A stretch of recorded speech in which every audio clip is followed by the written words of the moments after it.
ঠাকুরমা ও স্বামীজির চরণে প্রণাম জানিয়ে উদ্বোধন পত্রিকার থেকে কিছু অংশ পাঠ করছি।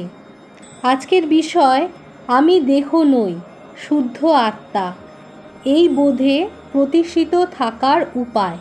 স্বামী মেধোসানন্দ মহারাজ এখানে কি বলেছেন আমরা শুনব। জ্ঞানযোগের মতে উপরিউক্ত সমস্যার সমাধান হল প্রতিনিয়ত সৎ ও অসৎ, নিত্য ও অনিত্য, আপেক্ষিক ও পরম বস্তু বিচারের মধ্যে দিয়ে আমাদের প্রকৃত স্বরূপ উপলব্ধি করতে হবে। তাহলে আমাদের প্রকৃত স্বরূপ কী করে উপলব্ধি করতে হবে? প্রতিনিয়ত সৎ অসৎ, নিত্য অনিত্য, আপেক্ষিক ও পরম বস্তু বিচারের মধ্যে দিয়ে আমাদের প্রকৃত স্বরূপ উপলব্ধি করতে হবে। আর কি বলেছেন মহারাজ? ধারণা করতে হবে আমি দেহ নই, ইন্দ্রিয় নই, মন নই, বুদ্ধি নই, চিত্ত নই, অহং নই, আমি নিত্য শুদ্ধ বুদ্ধ মুক্ত আনন্দময় চৈতন্য স্বরূপ আত্মা। কি ধারণা করতে হবে আমাদেরকে? আমি দেহ নই, ইন্দ্রিয় নই, মন নই, বুদ্ধি নই, চিত্ত নই, অহং নই, আমি নিত্য শুদ্ধ বুদ্ধ মুক্ত আনন্দময় চৈতন্য স্বরূপ আত্মা। শ্রী শ্রী রামকৃষ্ণ কথামৃতে গীতায় এই ভাবনার সহজ ব্যাখ্যা আছে। তাহলে শ্রী শ্রী রামকৃষ্ণ কথামৃতে গীতার এই ভাবনার সহজ ব্যাখ্যা আছে।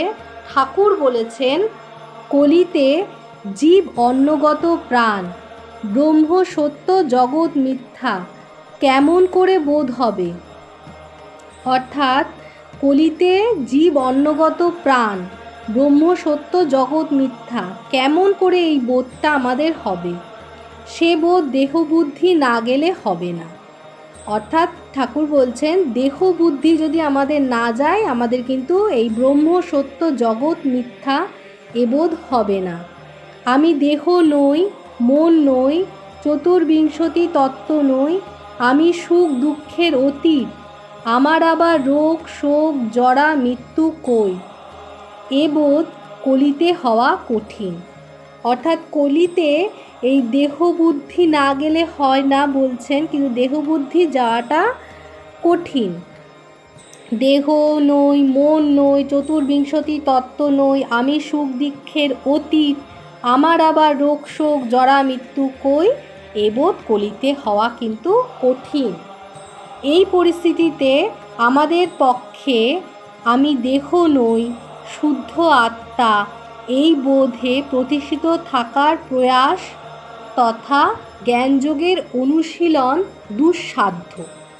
অর্থাৎ জ্ঞানযোগের অনুশীলন কিন্তু দুঃসাধ্য। আমি দেহ নই, আমি আত্মা, এই বোধে প্রতিষ্ঠিত থাকার প্রয়াস তথা জ্ঞানযোগের অনুশীলন দুঃসাধ্য।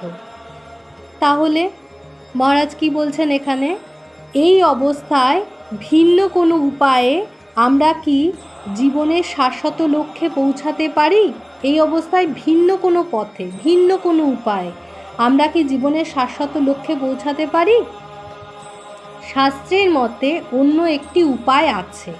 তাহলে শাস্ত্রের মতে অন্য একটি উপায় কি আছে আমরা দেখি। তা হলো আধ্যাত্মিক আদর্শের একটি মূর্তি রূপের। যেমন কোনো দেবতা কিংবা শ্রীকৃষ্ণ, বুদ্ধদেব বা যীশুখ্রিস্টের মতো ঈশ্বরের কোনো অবতারকে ইষ্ট নির্বাচন করে এবং আমাদের সমগ্র চেতনা তাতে কেন্দ্রিত করে ঈশ্বর উপলব্ধির পথে এগিয়ে যাওয়া। অর্থাৎ এখানে কি বলছেন? শাস্ত্রমতে একটি উপায় আছে। সেই উপায়টি কি?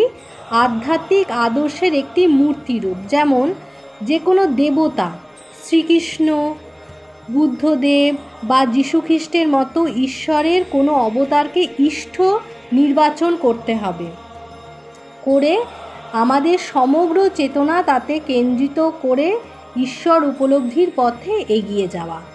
জ্ঞানযোগের সাধনার থেকে এই সাধনা অপেক্ষাকৃত সহজসাধ্য। অর্থাৎ জ্ঞানযোগের সাধনার থেকে এই সাধনা অপেক্ষাকৃত সহজ।